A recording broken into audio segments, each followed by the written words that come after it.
Hello there! This is your friend Roboto, and once again, we're gonna talk about Miss Universe Philippines. After na mapag-usapan natin o mapag-chismisan natin si Winwin Marquez, and then, sino pa ba? Yung pagkakapanalo ni Alexi Brooks nga pala, siningitin natin. And then we were able to talk about the early favorites, the newbies among the frontrunners, like Miss Laguna, Miss, who else? Miss Mali Aklan, and Miss Ifugao. I think I also tackled Atisa Manalo's entry to this Poksan edition at Miss Universe Philippines.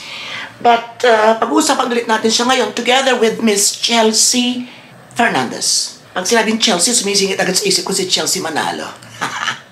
Okay, so, well, whatever happens, win or lose, I think they remain as the two leading girls when it comes to face card. Don't you agree?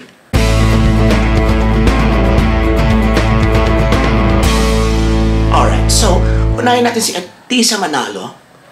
Palagay ko siya ang, in case na yung mga pinangangambahan ng ilang Pinoys, like si Wina, sa Thailand po ay hindi pinopronounce ng the, ang letter the, kundi W. That's why 7-Eleven is basically 7-Eleven.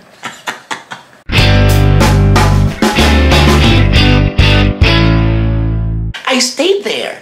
I worked there as a teacher for, I think, 5 years, 2005 to 2010, and then I was able to penetrate Japan and lived there for 12 years. And then I went back to the Philippines for good noong 2022.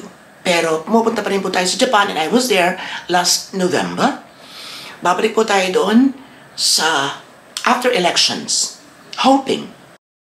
So, Atisa Manalo, from Binibining Pilipinas to Miss International, first runner-up, to her participation last year sa Miss Universe Philippines 2024, I must say na walang masyadong improvement. Pero, wala rin masyadong nabawas sa kanyang ganda at sa kanyang galing. Wala akong takot dun, wala akong kabaron. Kahit sa communication skills na sinasabing mahina siya, I must agree. Na talagang kumpara sa iba, ay baka medyo worry tayo in case siya ang ipadala ng Philippines sa Miss Universe stage. Siguro may mga konti rin akong worries because she's not as eloquent as the past winners of Miss Universe Philippines, like Catriona Gray, Rachel Peters, kaya lang di siya umabot ng top 5. Sino pa? Pia Wurtzbach. Si Pia Wurtzbach naman, di rin ganun kagaling sa Binibining Pilipinas. Ay, reviewin ninyo. Reviewin ninyo. Diba? Of course, we learned to love Pia Wurtzbach sa kanyang kabuuan, simula nung siya'y manalo. Or even, ako kasi, I was not a fan. So, nakuha lang yung aking paghanga talaga nung sa swimsuit nang gumano na siya. That's something different, and I think she's full of confidence. And then, dumating na sa Q&A na, ay nako, may pag-asang manalo. So yun, from there, or from then, until now, love ko siya. Because nag-uwi siya ng crown. And ang ibig kong sabihin dito, sa pagbanggit kay Pia Wurtzbach, even if Atisa Manalo wasn't as impressive as other girls, sa kanyang, sa kanyang paparating na laban sa Miss Universe Philippines 2025, hindi masyadong problema yon. Dapat mabigyan ng orientation ang mga judges na don't base it solely on the Q&A performance. Kasi naaayos pa yan. Nakakatsamba dyan. Nakakasagot tayo ng bonggang-boga kahit di ganun kagaling, or makakasagot ang ating kandidata kahit di ganun kagaling ang communication skills, because pinapag-aralan naman. Pia Wurtzbach admitted it. Na meron siyang dalang, di ba, parang libro na kung saan doon nakasulat lahat ng kanyang pinag-aralan, and then gradually, she was able to absorb everything hanggang sa yung mga tanong, nagiging simple na lang sa kanya because nagiging bahagi ng training. Ang galing naman magsalita ni Atisa. Hindi nga lang ganun ka-fluent at ka-spontaneous ng mga inaasahan natin. Pero kaya, carry. And with her performance sa swimsuit, di ba, ang galing-galing niya. So, natakpan to. Again, mangungulit na naman ako sa sabihin, yan na naman. Because that's one major point na maaaring ikadismaya ng mga judges. So, dapat talaga matakpan ito. So, sana yung swimsuitan doon sa Miss Universe stage ay meron din konting pangtapal dito. Ganon. Sa swimsuit kasi hindi masyadong, I would like to reiterate this, sa swimsuit hindi masyadong halata ever because maraming parts ng katawan ng bare. So, pwede mag-focus sa legs, nakakaagaw ng pansin ang puwet, nakakaagaw ng pansin ang kutis, nakakaagaw ng pansin ang boobs, nakakaagaw ng pansin ang curves. So, talagang kung sa gown, nakaultaw to, nakalabas to, kitang-kita, kasi balot na balot to, doon lang focus kung gusto mo ng skin or ng flesh. Diba? So, sana ay tumempo. Talagang by luck na lang na hindi masyadong mahalata talaga yung kanyang dito. Because maganda kasi yung ganun na nakalabas siyang collarbones. Pero malapad. Ang sa kanya kasi maikli, narrow. Alright? Pero once again, sa kabuuan ni Atisa, ay konting-konti lang yan. Lalong-lalo na pag dinapansin. But beauty-wise, ay, humanda sila. Pag si Atisa ang ating pinadala, it's not just because I am an Atisa's fan, but it's because she really has greatness when it comes to hair. Diba? Face-wise. Bongga talaga. Now, let's go to Chelsea Fernandez. Isa pa to ng ganda-ganda. Basically, para nangungulelat siya pagdating sa mga frontrunners. Sino pa yung mga frontrunners once again? Si Atisa, si Win-Win, at saka si Eliana Maria Duana. Sila talaga yung tatlo na sinasabing magpupukpukan. At nagpupukpukan na. Naiiwan si Chelsea na nanalo na rin naman ng crown, napalaban na rin naman sa international, pero parang kumpara doon sa tatlo, less ang kanyang popularity. Ang ganda-ganda, di ba nakakapagtaka? Siguro kapanabayan lang niya talaga ang malalakas. Kaya ganon. Pero kung hindi siguro, baka talagang lutang na lutang siya.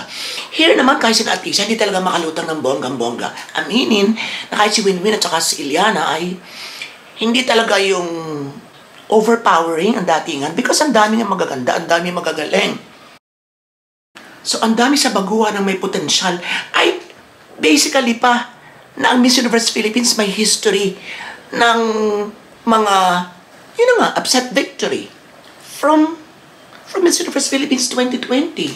Diba? Sino pa? Si Bea also.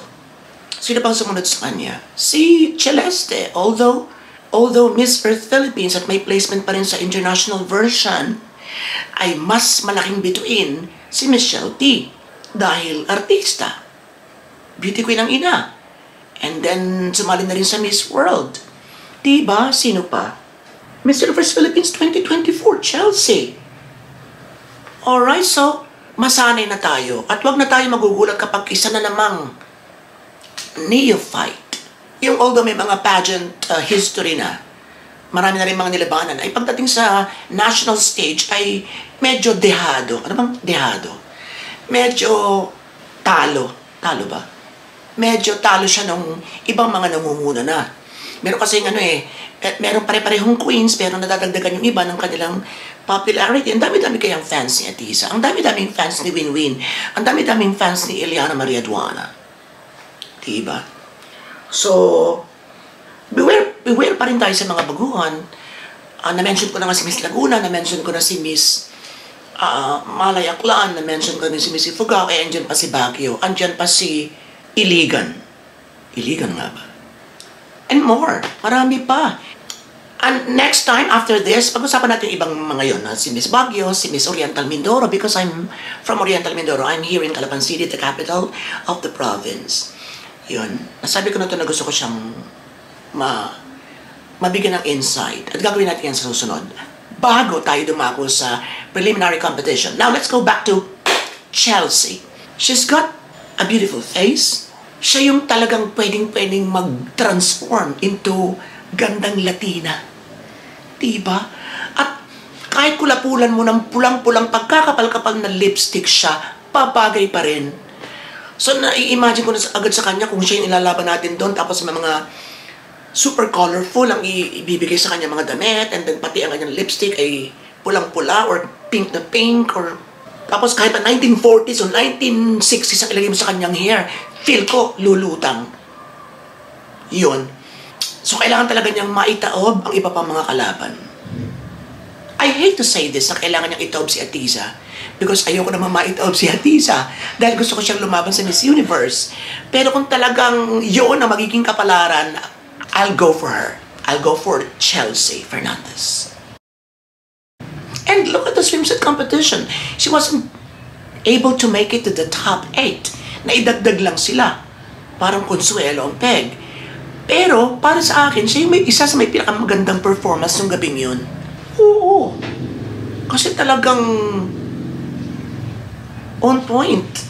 I think it's well organized ang kanyang datingan ng mata, ng bibig, ng ang pagtingin sa baba, ang pagtingin sa taas, ang kanyang smile na parang gusto mong bilhin. And talking about smile, maaari niyan din na magdala sa kanya sa panganib because I watched the bridal gown fashion show and I wasn't that impressed with her performance na parang kung ano yung ginawa niya sa swimsuitan sa Boracay na controlled, na talagang kumbaga sa sayo ay well choreographed, ay ito namang sa hindi ko alam kung bakit siya ang nanalo. Ang dami-dami may magagandang dress and basically I'm not a fan of bridal gowns na kung anek-anek pang ruffles pa at kung ano ng mga anek-anek na pwede. Pero yung colors, it's not old-fashioned, it's basically the thing that should be followed because that's what bridal gown is in reality. White, because that's the sign of purity. So kahit pa hindi ka na virgin, dapat white pa rin. Wala akong pakialam kung gusto mo ng red, kung gusto mo ng black, kung gusto mo ng blue, kasal mo yan. Pero kung akong tatanungin, I would go for the basic, which is white. Kasi mawawala na yung nawawala. Not everything should be changed para makipagsabayan lamang sa pabilis sa pagdaan ng panahon. It transcends the boundary of time and culture and kung ano na pang drama, whatever. Diba?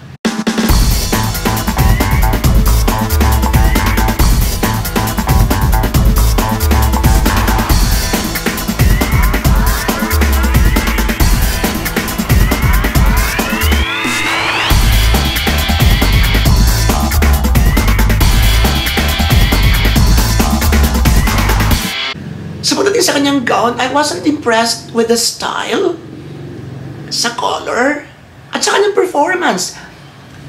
Inilabas lang niya ang kanyang ngipin sa umpisa and then after that, puro ganun na lang. So kung yun talaga yung requirement for you to display your gown or to execute your wedding gown, ay show me the proof. Wala namang ganun, di ba? Wala namang standards, walang kung anong ngiti ng bride. Wala namang ganun, di ba? Pero, it's a beauty contest. You're a pageant candidate who happens to wear something for a fashion show. At hindi ko talaga maintindihan kung bakit yun. Maybe turo yun ng trainers niya. Pero why? Bakit ganun? Hindi naman siya ganun sa swimsuit. So talagang ganun lang siya. Hanggang sa matapos yata. And with that kind of performance, with that kind of facial expression, with that kind of walk, sabagay naman pwede magmabilis ang walk dyan, diba? Basic lang pare-pareho. Basta in general, hindi talaga ako na-impressed. Ngayon ko ito, magtatalo na naman tayo, ganyan ang Pinoy. Kung gusto mo, ganito nga sa akin. Diba? So mag-vlog kayo ng inyo para narinig din kayo ng iba.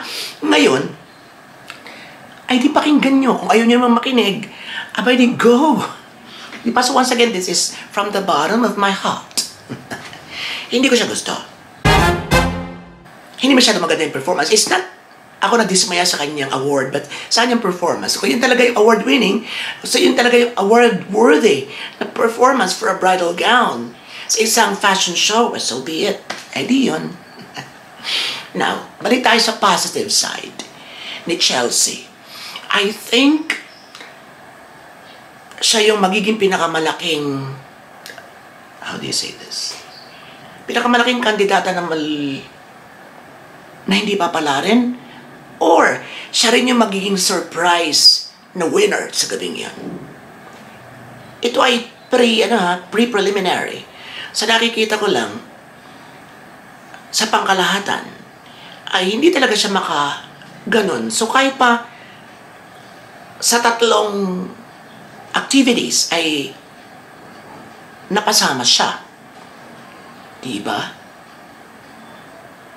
Ay hindi pa rin siya ganong kalakas, hindi pa rin siya ganong katigas na pader na babanggain ng ibang kandidata. You know what I mean? I don't know why she has everything. She has that elegance. She has that gorgeousness. She has that sexy body. She has a great pageant background. She could speak. She was a mass communications graduate. Ang dali-daling bihisan, ang dali-daling ayusan. Magaling maglakad. I don't know why. Maybe it's a charisma. I like her, pero hindi talaga ganun siyang katinding kumapit, kumbaga. Sa mga neutral lang kagaya ko, pagdating sa kanya. Kasi siyempre sa mga super fan ay parang bawat labas yan galing. Pero sa amin neutral towards her ay parang yun ang kulang. Parang yung charismatic peg. Siguro din, I'm not sure. So maybe you could give your insight about that. What is lacking?